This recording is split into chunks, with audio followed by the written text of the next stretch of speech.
Hi friends, welcome back to my channel women's world by Tulasi చాము.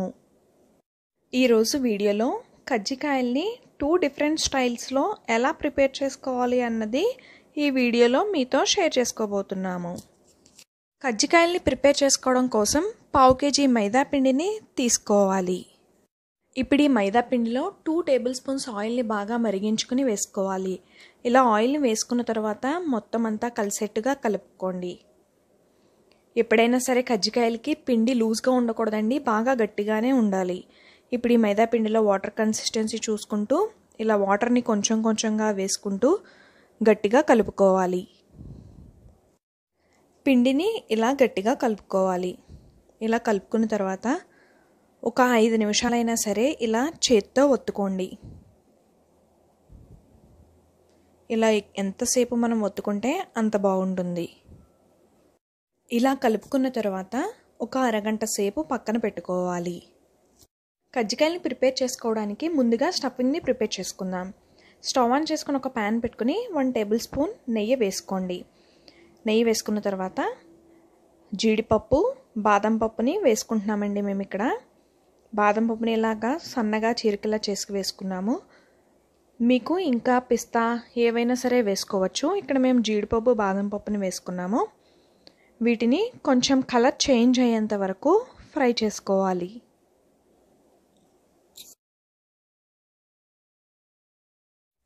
ఇలా colour change అయ్యేంత వరకు fry చేసుకున్న తర్వాత ఇప్పుడు వేరే ప్లేట్లోకి తీసుకోండి.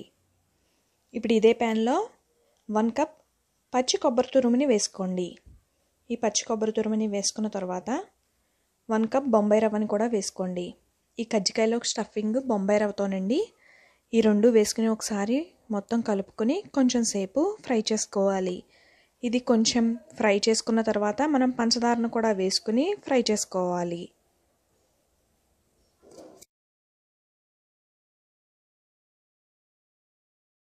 ఇలా కొంచెం సేపు ఫ్రై చేసుకున్న తర్వాత మనం ఏ కప్పుతోనైతే బొంబాయి రవ్వని తీసుకున్నామో సేమ్ అదే కప్పుతో పంచదారని కూడా తీసుకోవాలి. ఇలా పంచదారని వేసుకుని మొత్తం అంతా కలుపుకొని ఒక 2 మినిట్స్ ఫ్రై చేసుకోవాలి. ఒక 2 మినిట్స్ ఫ్రై చేసుకుంటే సరిపోతుంది, అంతకు మించి ఎక్కువ అవసరం లేదు. మీకు ఎక్కువ స్వీట్నెస్ కావాలనుకుంటే ఇంకా యాడ్ చేసుకోవచ్చు. ఇలా ఒక 2 మినిట్స్ ఫ్రై చేసుకున్న తర్వాత ఇప్పుడు 1/2 టేబుల్ స్పూన్ ఇలాచీ పౌడర్, అలానే ఆల్రెడీ మనం వేయించి పెట్టుకున్న కాజు బాదంని కూడా యాడ్ చేసుకుని ఒకసారి మొత్తం అంతా కలుపుకోండి. ఇలా మొత్తం అంతా కలుపుకుని ఇప్పుడు స్టవ్ ఆఫ్ చేసుకుని పక్కన పెట్టుకుందాం. కజ్జికాయల్లోకి ఇలా బొంబాయి రవ్వతో ఒక స్టఫింగ్ రెడీ అయిపోయింది. కజ్జికాయల్లోకి స్టఫింగ్ కోసం ఆల్రెడీ మనం బొంబాయి రవ్వతో ఒకటి ప్రిపేర్ చేసుకున్నాం కదండి. ఇంకొకటి వచ్చేసి కొబ్బరినుజు. ఈ కొబ్బరినుజు వీడియోని మేము ఆల్రెడీ అప్లోడ్ చేసామండి. మీకు డిస్క్రిప్షన్ బాక్స్లో లింక్ ఇస్తాము. ఈ కొబ్బరినుజు ఎలా తయారు చేసుకోవాలన్నది ఆ వీడియో చూడండి. మనం ఆల్రెడీ పిండి కలుపుకుని ఒక అరగంట సేపు నానబెట్టుకున్నాం కదండి. ఇక్కడ చూపిస్తున్నట్టుగా ఈ సైజులో బాల్స్ అన్నిటిని ప్రిపేర్ చేసుకుని పక్కన పెట్టుకోవాలి. మొత్తం అన్నీ ఇలా రెడీ చేసుకుని పెట్టుకోవాలి.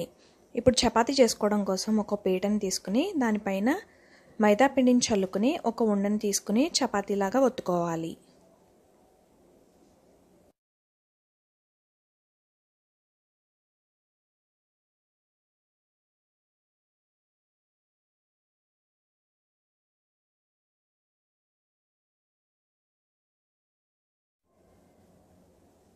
ఇలానే మిగతావన్నీ కూడా ప్రిపేర్ చేసుకుని పక్కన పెట్టుకుందాం.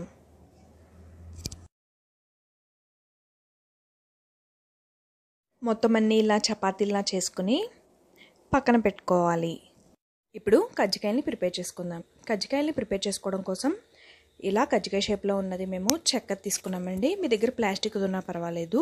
ఇప్పుడు చుట్టూ మొత్తం అంతా ఆయిల్ అప్లై చేసుకోండి. ఇలా ఎందుకు ఆయిల్ అప్లై చేసుకున్నామంటే మనం చపాతీని పెట్టినప్పుడు అంటుకోకుండా ఈజీగా రావడానికి. ఇలా మొత్తం అంతా ఆయిల్ అప్లై చేసుకుని ఇప్పుడు ఆల్రెడీ మనం చపాతీలు చేసి పెట్టుకున్నాం కదండి. ఈ చపాతీని వేసుకోండి. వేసుకుని ఫస్ట్ మనం బొంబాయి రవ్వతో చేసి పెట్టుకున్న స్టఫింగ్ని పెట్టుకుందాము. ఇలా ఒక 3 or 4 టేబుల్ స్పూన్స్ వేసుకోండి. మీ ఇష్టం ఎంతైనా వేసుకోవచ్చు.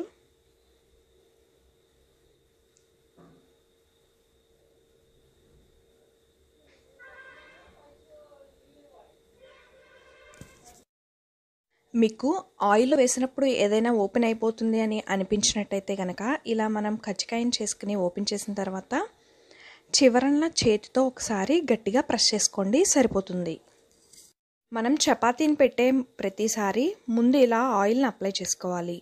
సేమ్ ఇంతకు ముందు ఎలా అయితే చేసుకున్నామో అలానే అన్నీ ప్రిపేర్ చేసుకోవాలి. ఇలానే కొబ్బరినూసు కజ్జికాయలని కూడా రెడీ చేసుకోవాలి. సేమ్ మనం చపాతీని పెట్టి మనం ఆల్రెడీ బొంబాయి రవ్వని ఎలా అయితే పెట్టామో అలానే స్టఫింగ్కి ఇలా కొబ్బరినూసు కూడా వేసి ఇలా గట్టిగా ప్రెస్ చేసుకుని ఎక్స్ట్రా ఉన్న చపాతీ పిండిని మొత్తం అంతా తీసేసుకోవాలి. చపాతీ పిండిని తీసుకుని ఒకసారి గట్టిగా ప్రెస్ చేసుకోండి. ఓపెన్ అవుతుంది అని అనుకుంటే కనుక ఇలా కజ్జికాయని తీసుకుని చూసారు కదండి, చివరన కొంచెం ఓపెన్ అవుతుంది అనిపిస్తుంది కదా, ఇంతకు ముందు చెప్పాను కదా, ఇలా బొటన వేలుతో కొంచెం గట్టిగా ప్రెస్ చేసుకోండి. ఇలా మొత్తం అన్ని కొబ్బరినూసు కజ్జికాయలన్నిటిని ప్రిపేర్ చేసుకుని పక్కన పెట్టుకుందాం.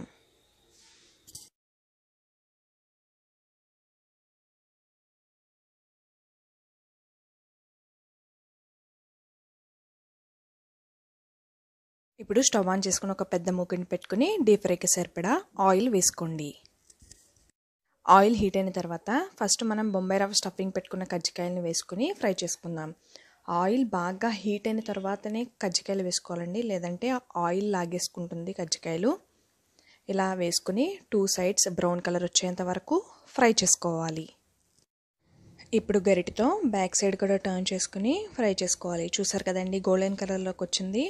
సేమ్ ఇలానే మొత్తం కజ్జికాయలన్నింటినీ బ్యాక్ సైడ్ టర్న్ చేసుకుని అటు సైడ్ కూడా గోల్డెన్ కలర్ వచ్చేంత వరకు మనం ఫ్రై చేసుకోవాలి.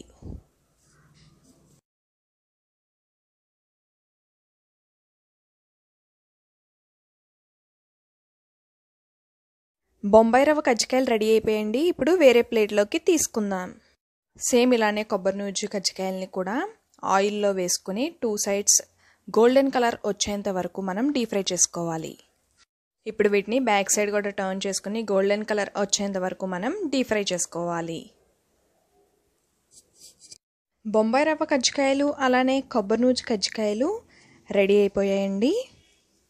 చూసారు కదండి, బొంబాయి రవ్వ కజ్జికాయ ఎంత పర్ఫెక్ట్గా వచ్చిందో. మేము చూపించినట్టుగానే మీరు పిండిని అలానే కలపండి, సేమ్ అలానే ప్రిపేర్ చేయండి, చాలా పర్ఫెక్ట్గా వస్తుంది. అలానే కొబ్బరినూజు కజ్జికాయ కూడా ఎంత పర్ఫెక్ట్గా వచ్చిందో చూసారు కదా. మీకు ఈ వీడియో కనుక నచ్చినట్లయితే మీరు కూడా ట్రై చేసి ఎలా ఉందో కామెంట్లో చెప్పండి. అలానే ఈ వీడియోని లైక్ చేయండి, షేర్ చేయండి. మరిన్ని వీడియోస్ కోసం మన ఛానల్ని సబ్స్క్రైబ్ చేయండి.